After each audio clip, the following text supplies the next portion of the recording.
Mayong buntag, mayong hapon, mayong gabi sa tanan mga televiewers.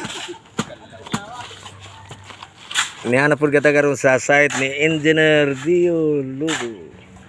Ato interviewon ang tig-halo blocker karon kay murag daghan-daghan naman ning nakuha na tong halo block aning balaya.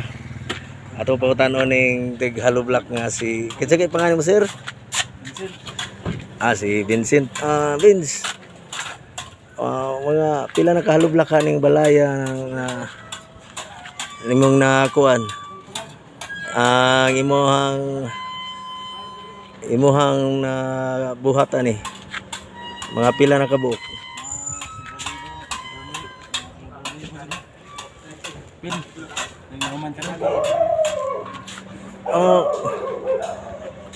Pila man ka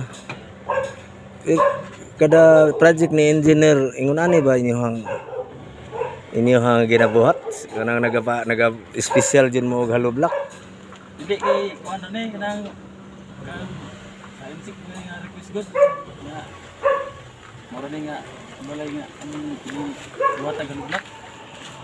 Sa ato pang uban mga commercial na to pila jud mulusot sa ilahang ginapabuhat sa imuha. Sa ato pa special ni siya nga ginapabuhat karon dili ni ingon nga pareha sa uban nga mugawas 100 ang isa ka sako kani ang imuhang gibuhat ron mga pila ka buok ni sa isa ka sako.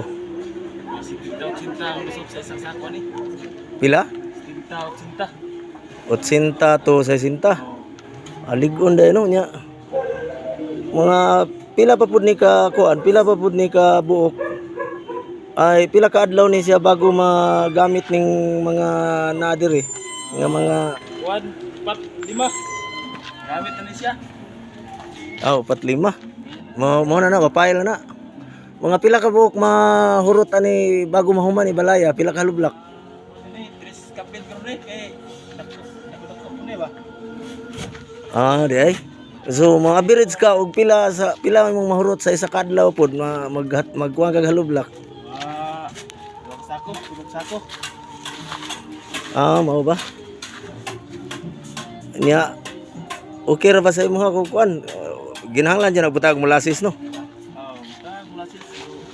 Namayra para kuan. Unjo guys ya.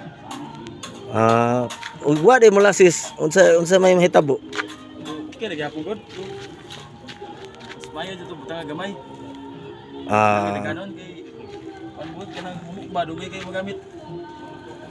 Di ay. So mga pila na ni karon ang kulang ka ani? Kuan ni. Siguro ni. Mga pila na ka semana nimo halo block pagsugod nimo ani Vince? Okay to no, mga 2 ka semana kapin pa. Nya mo na ni mga libo kapin mo na ni sa tanan imong agi. Mao ba? Sige, ato ning subaybayan sunod na pod nga vlog na to para mahibaw-an nato hantod mahuman og pila jud ka buok ang mahuman ning halo block. Salamat kayo, Vince. Sige. Ay, 5.